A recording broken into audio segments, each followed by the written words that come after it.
Selamat berjumpa kembali di dalam layanan audio Sahabat Seperjalanan. Hari ini adalah hari Jumat 22 Januari 2021. Tema dan renungan saat teduh kita dengan judul Hidup ini tidak adil? Tanda tanya. Hidup ini tidak adil? Tanda tanya. Firman Tuhan terambil dalam Lukas pasal 14 ayat yang ke-10. Demikian bunyi firman Tuhan. Tetapi apabila engkau diundang, pergilah duduk di tempat yang paling rendah. Mungkin tuan rumah akan datang dan berkata kepadamu, sahabat, silakan duduk di depan. Dan dengan demikian engkau menerima hormat di depan semua tamu yang lain. Mari kita berdoa. Bapa yang di dalam surga, kami ingin belajar sebagai sahabat seperjalanan yang terus bertumbuh di dalam kebenaran firman Allah. Bagaimana kami terus dibekali oleh firman Tuhan sehingga kami dibukakan tentang banyak kebenaran termasuk tentang keadilan. Biarlah ya Tuhan Engkau boleh berbicara kepada kami. Di dalam nama Tuhan Yesus kami berdoa. Amin. Hidup ini tidak adil. Hidup ini tidak adil. Hidup ini tidak adil. Apakah kita pernah mengucapkan kata-kata itu? Tatkala kita diperlakukan seakan-akan kita begitu dirugikan, kita dihianati, gaji kita dipotong, keuntungan dirampas, hak kita diinjak, nama baik kita dirusak, pernikahan kita dihianati, saudara sekandung menjadi musuh dalam selimut, dosen memanfaatkan, guru yang menekan, majikan yang sewenang-wenang, atau apa lagi? Silakan Anda catat. Kalau kita boleh mencatat tentang ketidakadilan di dalam hidup ini, kita bisa banyak mencatat ketidakpuasan kita kepada manusia atau ketidakpuasan kita kepada Tuhan. Yang tadi mungkin ketidakpuasan kepada manusia, ketidakpuasan kepada Tuhan. Tuhan tidak mendengar doaku, tetangga didengar doanya, masing-masing berdoa pengen punya motor, tetangga dapat motor, saya tidak. Tetangga didengar doanya, dia ingin sesuatu dan dapat sementara saya tidak. Apakah demikian? Sahabat seperjalanan yang dikasihi Tuhan, hidup ini tidak adil. Apakah benar seperti demikian? Di dalam Lukas 14 ayat yang ke-10 dikatakan ada sebuah perjamuan, atau itu pertemuan ataupun apapun bentuknya. Maka biasanya di dalam sebuah pesta ada yang duduk di depan, di tengah ataupun di belakang. Dan secara budaya biasanya orang-orang yang duduk di depan itu dianggap adalah orang-orang terhormat, orang-orang pilihan. Yang di tengah berarti biasa-biasa saja, yang merasa diri saya bukan apa-apa, saya cuma diundang, mungkin juga tidak diundang, Anda datang saja untuk mengisi ruang kosong, ya silakan duduk di belakang. Apakah betul bahwa keadilan itu berbicara tentang posisi? Apakah betul keadilan itu berbicara tentang apa yang kita dapatkan? Apakah betul keadilan itu berbicara tentang saya itu mendapatkan hak-hak yang seharusnya saya dapat dan saya wajib dapat? Apakah demikian keadilan itu? Ada hukum yang lebih tinggi daripada keadilan, yaitu hukum kasih. Sewaktu hukum kasih itu menjadi bagian di dalam diri Kristus, di dalam diri Allah, maka sesungguhnya Tuhan itu sedang diperlakukan tidak adil oleh kita semua. Kita sedang berlaku tidak adil. Allah memberikan semua yang terbaik kepada kita, kita menyangkalnya. Allah mencintai kita, kita mengkhianatinya. Allah memelihara kita, kita lupa untuk berbagi berkat kepada orang lain. Allah melakukan segala sesuatu yang terbaik, bukan Tuhan yang kau puji, bukan Tuhan yang kau sembah. Engkau memuji dirimu dan engkau menyembah dirimu. Apakah itu keadilan? Keadilan bukan hukum yang tertinggi di dalam hidup orang percaya. Karena kalau keadilan berbicara, kalau kita berbicara tentang hidup, tentang keadilan, maka nilai kita nol. Kita beri dua, orang harus kita memberi dua, kita menerima dua, nol. Anda berbuat baik sekali, orang berbuat baik sekali, nol. Anda membantu orang lain 10 juta, lalu orang mengembalikan 10 juta, nol.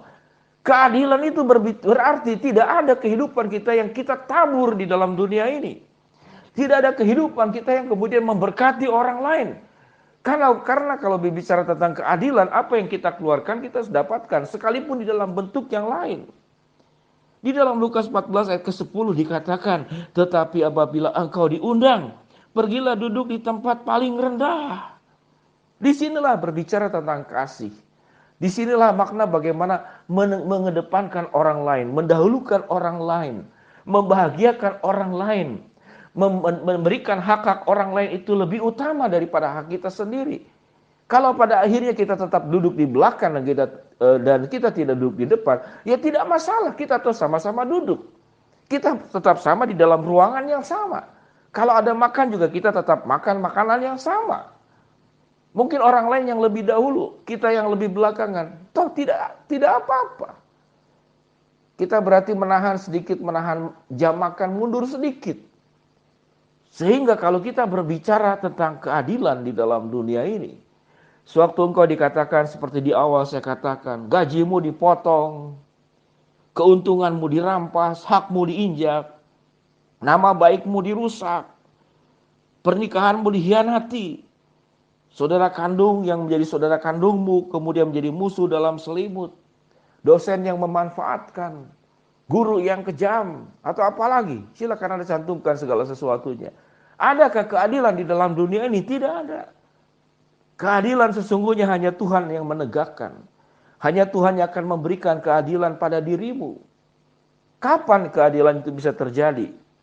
Terkadang seringkali itu tidak terjadi langsung, bahkan sampai kita meninggal pun mungkin. Kita hidup lebih banyak mengalami ketidakadilan di dalam dunia ini, bahkan dilakukan oleh orang-orang yang kita cintai.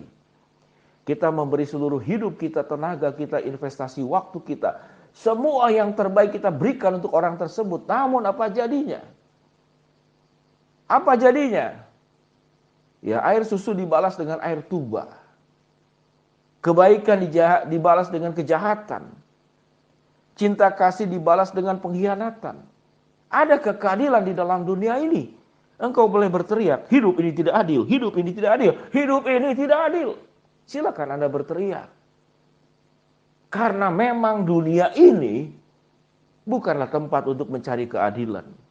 Dan sewaktu engkau menuntut keadilan, engkau sedang zero, engkau nol, engkau kosong.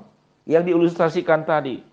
Engkau beri 2 dapat 2. Engkau memperhatikan maka harus diperhatikan. Engkau mengasihi maka harus dikasihi. Engkau mencintai, orang tersebut harus balik mencintai. Itu bukan keadilan sesungguhnya. Itu nol. Karena yang kita keluarkan kita dapatkan sama. Artinya nol. Ada hukum yang lebih tinggi daripada semuanya itu. Yaitu hukum kasih. Hukum kebenaran. Hukum kekudusan. Tatkala kita belajar bagaimana seperti dalam perumpamaan dan dalam Lukas 14 ayat yang ke-10 dikatakan. Tidak perlu kita memaksa untuk duduk paling depan. Walaupun kita di belakang, toh kita tetap duduk. Dan ada Allah yang paling tahu dalam segala hal.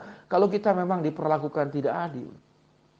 Dunia tidak pernah akan memberikan apapun yang kita harapkan yang bernama keadilan. Kalau kemudian dunia bisa melakukan keadilan, maka sesungguhnya kita tidak sedang berbuat apa-apa. Karena apa yang kita lakukan yang baik kepada orang lain dibalas dengan kebaikan, itu namanya timbal balik. Namun sewaktu hukum kasih itu ada di atas segala-galanya, hidup di dalam kebenaran itu di atas segala-galanya, maka engkau bisa memahami hidup ini bagaimana dijalani dengan baik.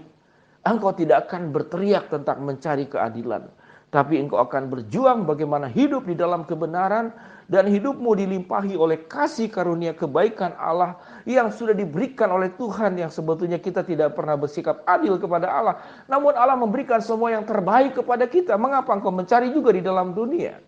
Sahabat seperjalanan yang dikasihi Tuhan. Tidak ada keadilan di dalam dunia ini dan tidak perlu lagi kita berteriak hidup ini tidak adil. Karena sesungguhnya kitalah yang berlaku tidak adil kepada Allah. Namun Allah mencintai kita, mengasihi kita, melindungi kita, menjaga kita, memelihara kita. Mari kita berdoa.